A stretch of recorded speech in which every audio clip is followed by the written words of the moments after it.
Hello दोस्तों, यहाँ पर हम बात करेंगे बीएड एंट्रेंस एग्जाम के हिंदी के पेपर के कि आपका कौन कौन से क्वेश्चंस आज पूछे गए थे और आप लोग नीचे कमेंट सेक्शन में बताएगा किसने कितने मार्क्स का किया ये पेपर। ठीक है, सबसे पहले तीन बेर खाती हुई थी। तीन बेर खाती थी में कौन सा अलंकार था, तो उसमें अलग यमक अलंकार है। कवित्व में कौन सा वर्ण छंद आएगा, वार्णिक छंद नहीं है, तो ये ऑप्शंस होंगे। तो इसमें ऑप्शन हरि गीतिका बिल्कुल सही है। चारू चंद की चंचल किरण, इसमें कौन सा अलंकार है, तो ये हमारा है अनुप्रास अलंकार। सर्प का पर्यायवाची पूछा है तो वो होगा व्याल। शाखा मृग करके कोई क्वेश्चन था तो उसका आंसर आएगा बंदर। और वर्तनी से क्वेश्चन थे तो देखिए आशीर्वाद हमें इस तरह से लिखना है और भास्कर हमें इस तरह से लिखना है।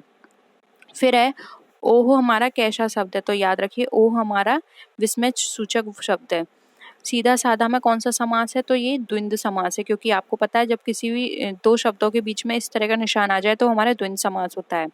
सचिनानंद का संधि विच्छेद, तो सत धन चित्त धन आनंद इस तरह से होगा।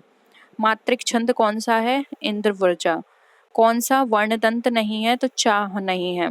फिर मांस खाता है उसको क्या बोलते हैं, तो समेस और अमेस आप कुछ भी बोल सकते हैं।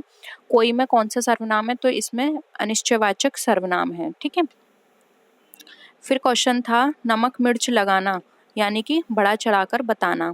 हिंदू पत्रिका कब आई थी, 1926 में। से कारक चिन्ह करण के अलावा किस में आता है, तो अपदान में आता है, और आपको पता है अपदान में अलग होने के लिए आता है।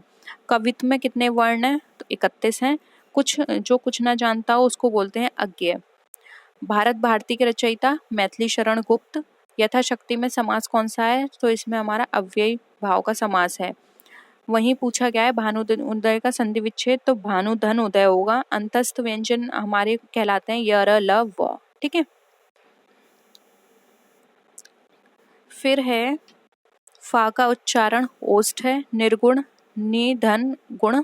सात्विक अनुभावों की संख्या कितनी है, 8। रस का अंग नहीं है, तो प्रभाव रस का अंग नहीं है। फिर है मोहन ने खाना खा लिया, इसमें कौन सा वाचक है, तो वो है विधानवाचक। ठीक है, फिर है वर्तनी, तो वर्तनी में रचयिता आप देख लीजिए इस तरह लिखना था। फिर क्वेश्चन आया था समुद्र का पर्यायवाची, तो देखिए सागर पयोधी उदधी पारावर जलधि वारिधि नदीश और निधि, ये मैंने सारे लिख दिए। अब आप देख लीजिए आपके ऑप्शन क्या क्या थे और आपने क्या क्या टिक किया है। ठीक है, तो हिंदी के मुझे इतने ही क्वेश्चन मिले हैं, और इसके अलावा आपको कोई और क्वेश्चन पता हो तो नीचे कमेंट सेक्शन में ज़रूर बताइए, जिससे कि हम उन पर भी डिस्कशन कर पाएँ। ठीक है, और इसके अलावा और भी सब्जेक्ट से आपको क्वेश्चन पता है तो वो भी आप ज़रूर बताइएगा। तो बहुत जल्दी हमने डिस्कशन कर लिया, क्योंकि हमें और कोई टाइम वेस्ट नहीं करना है, बस आपको सही आंसर प्रोवाइड करने हैं। कितने क्वेश्चंस आप सही करके आए वो भी आप ज़रूर बताइएगा। ठीक है, बाय बाय।